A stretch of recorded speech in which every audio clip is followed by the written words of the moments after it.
Welcome to Public Domain Video Theater presented by the great detectives of old time radio. From Boise, Idaho, this is your host, Adam Graham.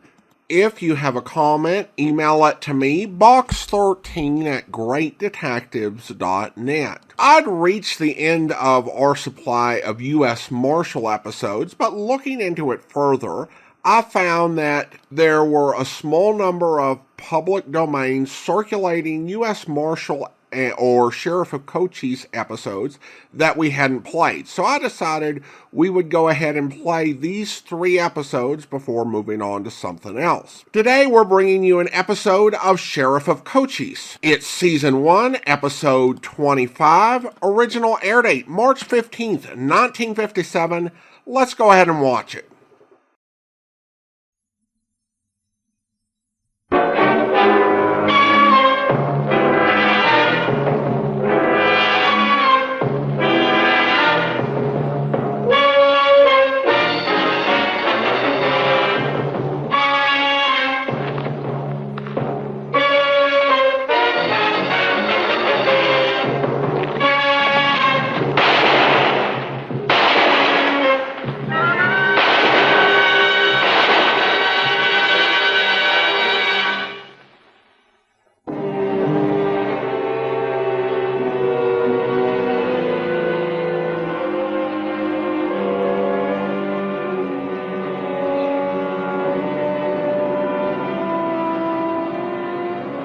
Don't look like anybody ever travels this road. Oh, keep your shirt on, will you?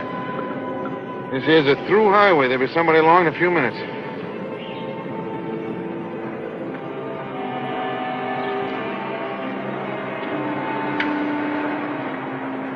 This is Morgan calling Bisbee. Morgan calling Bisbee. You read me over. Bisbee in. Go ahead, Frank. Anything new? Just a minute. Nothing important. All right, I'll be in around 15 minutes. That is all. Roger.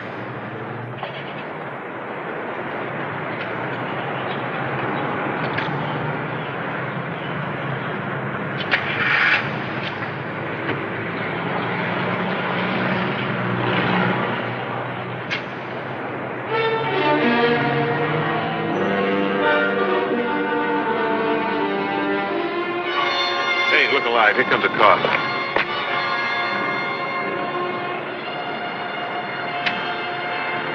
Pull it.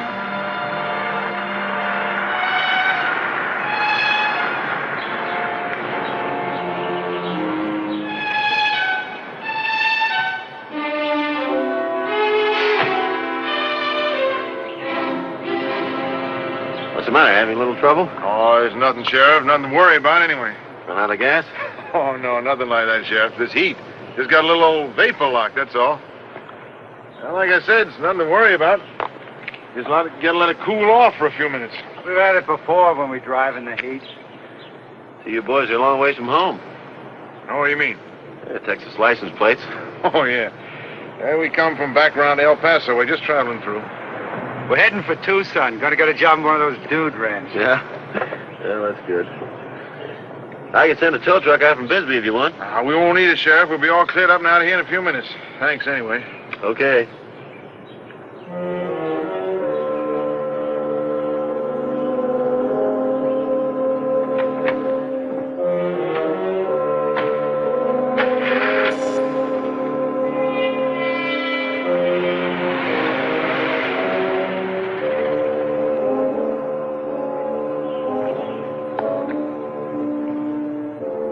Can't you ever learn to keep your big fat mouth shut? What are you talking about? Giving that cop the business about us going to Tucson. Now we're gonna have to head somewhere else. All right. Let's start heading. I don't like running into these cops. Oh, you really are out of your mind. What do you mean? In a few minutes, that cop will be in Bisbee, 10 miles away, and we... Wait a minute. Here comes one now. Probably another one of those cops. In a white and green car. Don't be a jerk. Come on, get your head under this hood. Try and keep your mouth shut for once.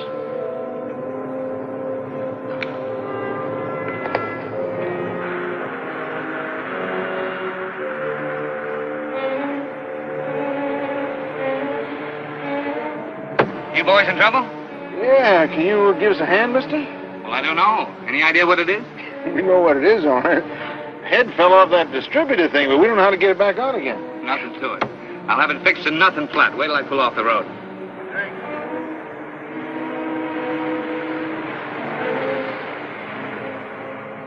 Get your head out of there. You got the gun? Not yet. Take it easy.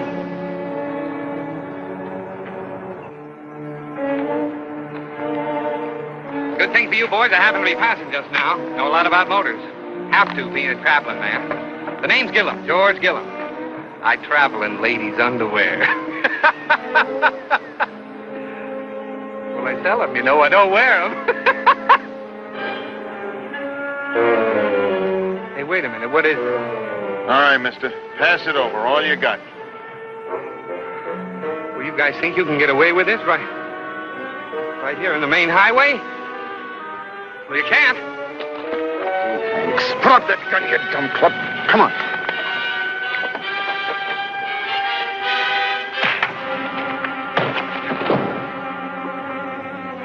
Hey, knocked him out cold.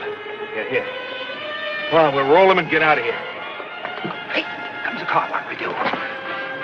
Come on, quick. Give me a hand. Get him up here against the side of his car. We'll lean him up here and pretend like we're talking to him.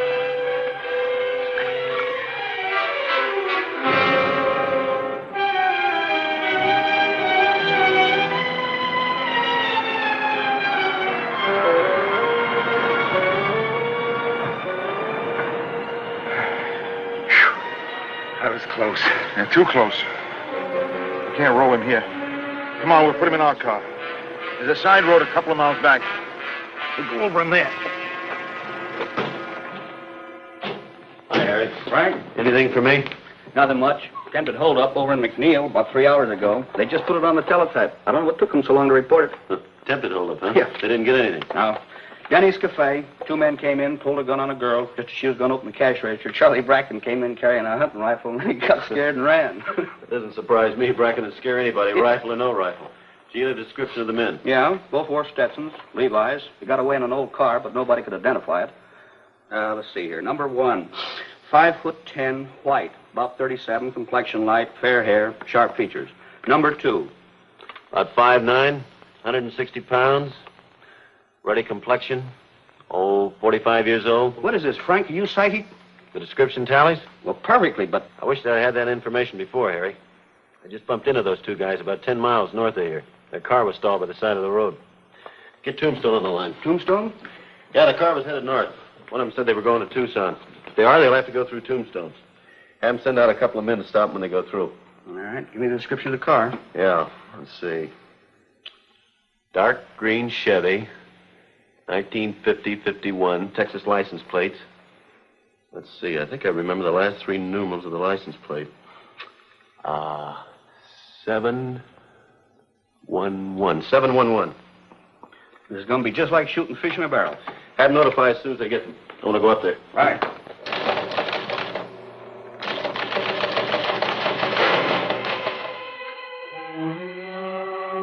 Fixes you up, all right. What about me? Hey, he's got another suit hanging in his car. We'll go on down there and get it. He loaded. Won $400. Let's get up. Hey, you leave him here like this? Give me that. We'll prop him up against that tree.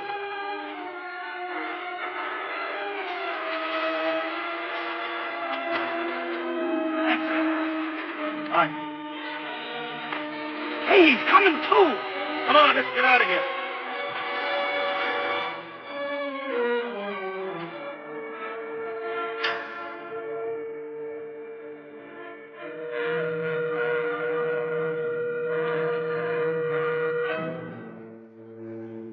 You all set? Yeah, I wish I had a shirt like yours. Don't leave those there, you dope. Take them with us. All right. All right. Think anybody will spot this car back here? Not for a while yet. By then, we'll be long gone. Come on.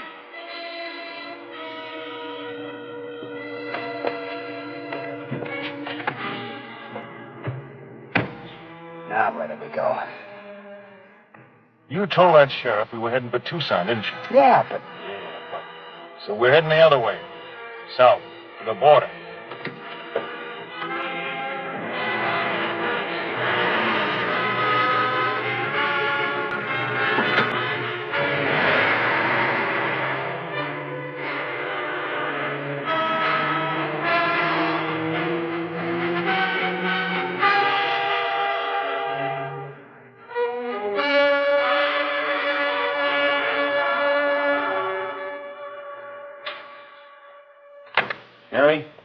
Any word from Tombstone yet?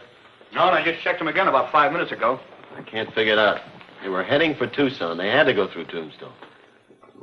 Unless what, Frank? Unless it was something more than vapor lock wrong with their car. I'm going up there and take a look around where I last saw them. Tombstone calls, call me. Right.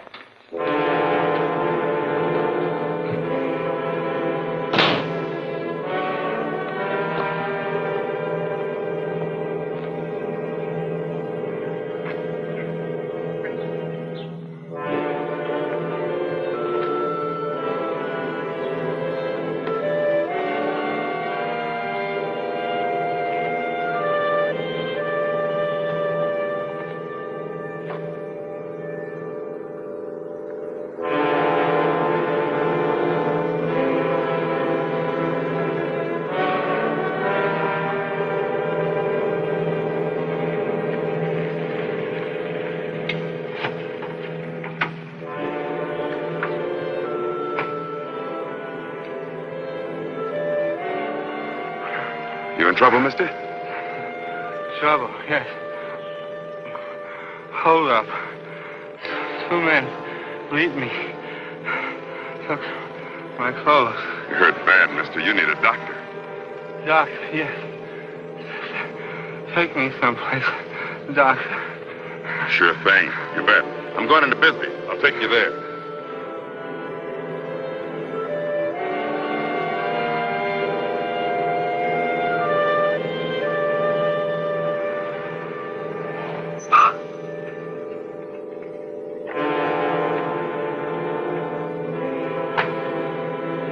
What's the matter with him? I found this man here at the side of the road. He said 2 guys beat him up and robbed him. Is that all he told you, Sergeant? He started to say something else, then he passed out. I better take him into the hospital in Bisbee. You follow me. Yes, sir, but I'm due back at Fort Huachuca in an hour. My captain I'll said straighten it out with your captain. Yes, sir.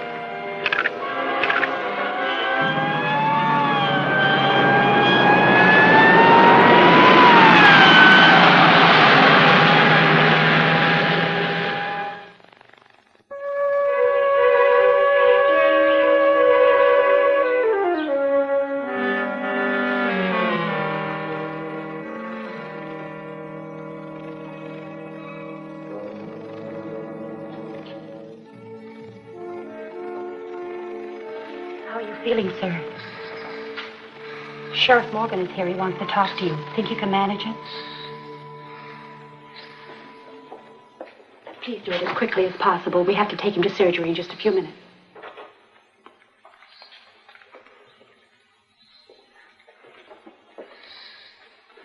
I hate to bother you, but there's some things we have to know. I know.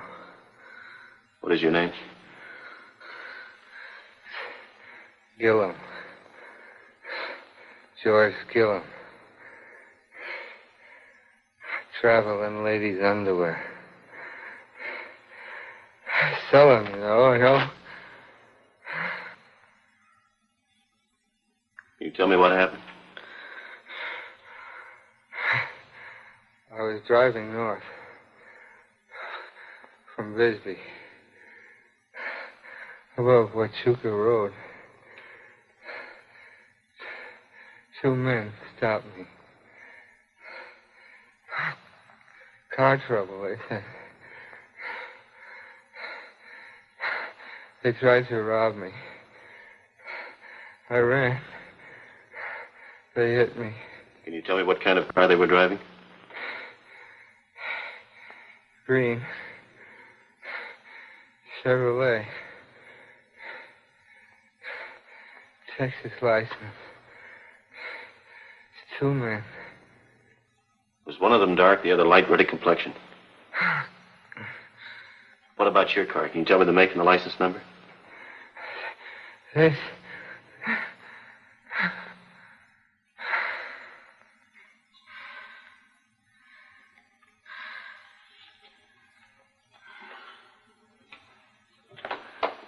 Did you find out what you wanted? Not enough. He passed out. You'll have to go, sir. We're going to take him to surgery right away.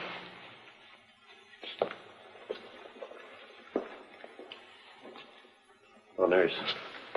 Will he be all right? The doctors don't know. It's a very bad concussion. Thank you.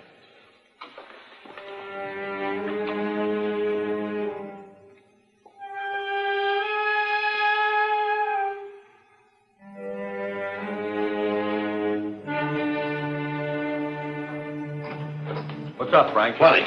You know those two guys we've been looking for? Yeah? A hell of a salesman gave him a beating. He may not live. Where'd it happen? Right where I saw him last. Guess I'm not very smart, Harry. Well, how could you know? May not be too late to stop him. I want roadblocks set up at Boy, Benson, Naco, and Rodeo. Notify the immigration office at Douglas. Right away. Oh, and Harry, put out a special bulletin with a description of the men in their car. What they're wearing, Texas license. Yeah. Pete, give me some coffee, please. Here's an oddity in the news. Mrs. Buford of Tempe has 2 pets, both cats. Now she has a 3rd pet, not a cat. Yesterday... one moment, ladies and gentlemen. Attention, please. We are interrupting this broadcast for a special bulletin from the sheriff's office. Listeners in Cochise County are asked to be on the lookout for 2 men driving a dark green sedan, 1950 or 51, with Texas license plates, the last 3 numerals of which are 711.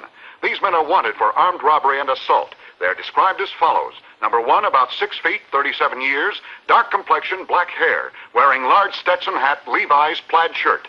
Number 2, 5'8", 160 pounds, light complexion.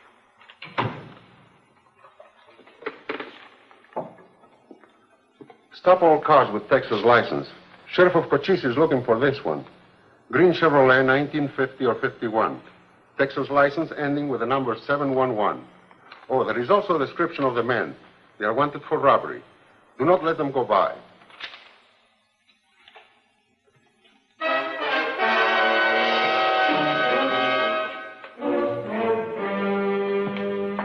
Sheriff, I'm afraid you can't go in there right now.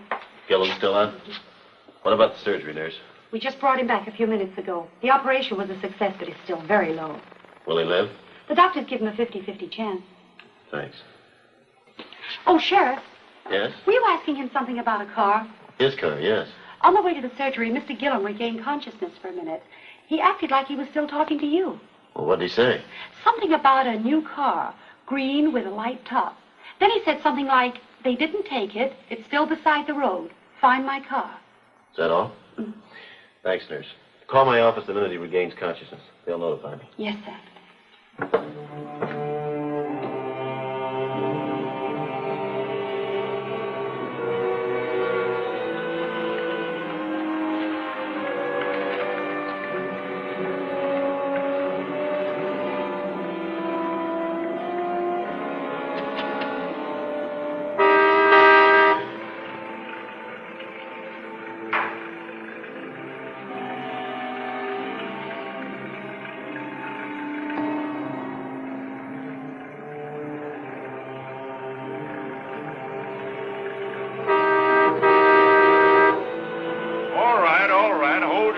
Hold your horses.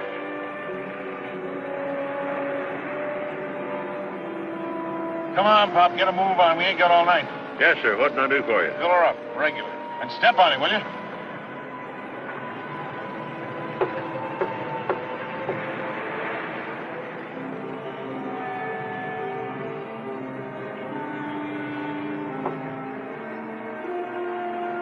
I hope you fellas would excuse me for not being very polite, but I thought you was somebody else. Yeah? Who'd you think we were? Well, a little while ago, there's a bulletin over the radio, and the sheriff's men are looking for a car just like this one. Yeah? That's why I was suspicious when you first drove up. But you don't fit the description. See, these fellas were in a Western get-up, and they had a Texas license. So you won't do. Okay, Pop, okay. Now fill her up, will you? Oh, sure thing.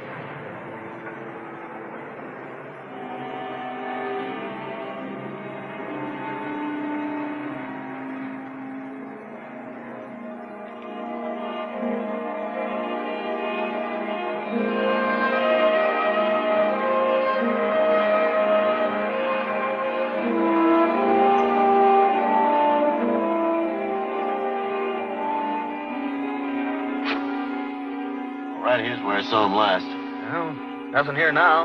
No sign of Gillum's car, unless they took it. Yeah, then we'd find theirs. Wait a minute. See something? It's a car hidden under that brush.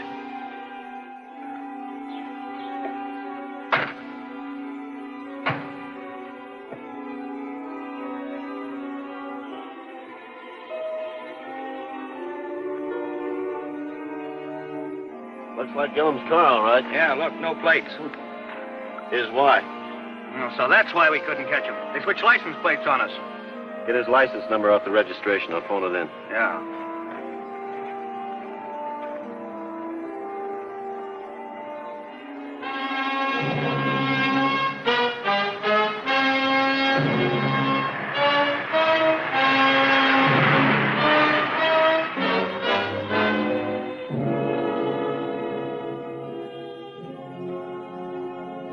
Did all stations acknowledge that supplemental we put out on the license numbers?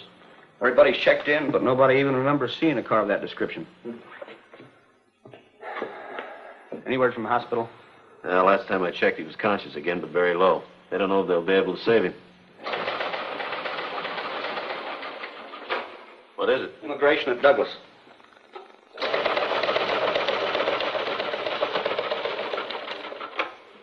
Customs says that green car passed through there about an hour ago. 2 men in business suits. That figures. They were wearing his clothes. License number. Want to check it? Yeah. Arizona E12692. It's Gillum's license, all right. Tell Douglas to notify the Mexican custom inspector. We'll be right over. All right.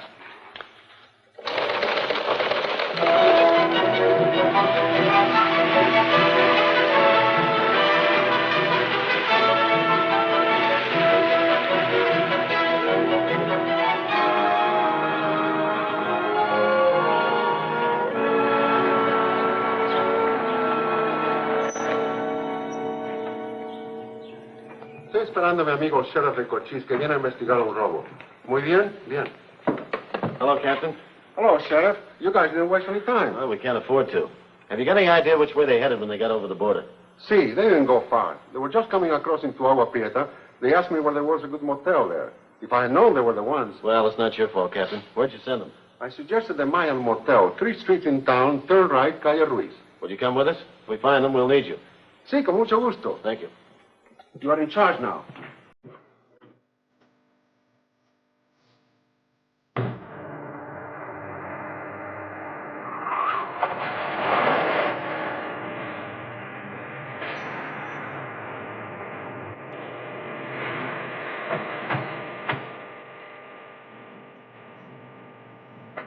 Green Chevy, Arizona license plates.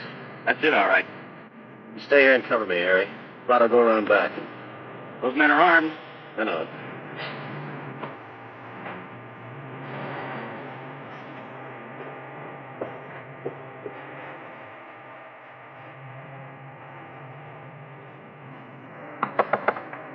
Who is it?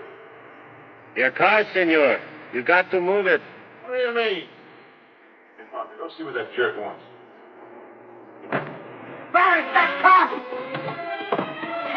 Put it down. Get out of here. You're in Mexico. You can't come busting in here. I said put it down. I'm hurt. You're not hurt. It's just your eardrums. You need some help, Frank? Tough him. Prado? You can't arrest us, man. We're in Mexico. I know, but we've got a friendly agreement. You got nothing on us? Haven't I? All right, what's the charge? So far today, armed robbery. You got the wrong guys. You better both say your prayers. There isn't another charge, like murder. Let's go. And my coat.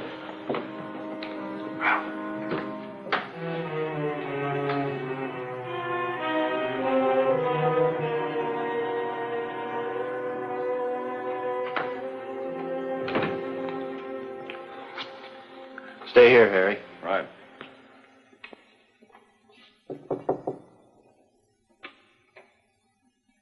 You can go in now, Sheriff. Thanks. How is he? Doctor said he's going to be fine. Good. How you feeling, Mr. Gillum? How would you feel with your head caved in? I know what you mean. I'll only be a minute. I want you to identify a couple of men. Harry? Yeah, Frank? Bring him in. You mean you caught the man? Well, that's for you to say. How about it, Mr. Gillum? Recognize these two men? Yes. They're the ones. And that one. He's the one that hit me. And those are my clothes you've got on. Okay, Harry. All right, out.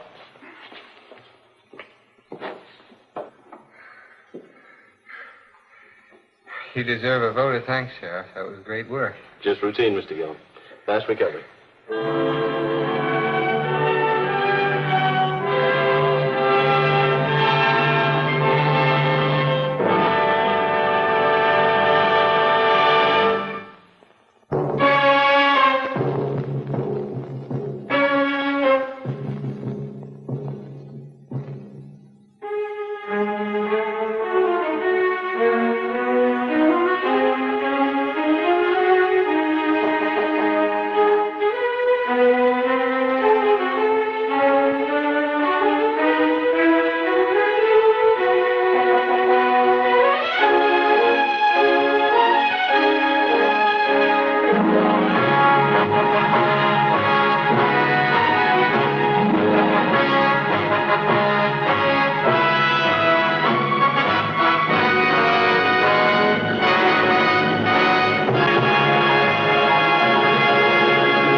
Welcome back. A simple case, but effectively done, showing how police work across departments and even can cooperate across international lines to bring a criminal to justice. There are a couple of noteworthy guest appearances in this episode. Roy Glenn played the Army Sergeant. Glenn is someone I've heard quite a bit in old-time radio.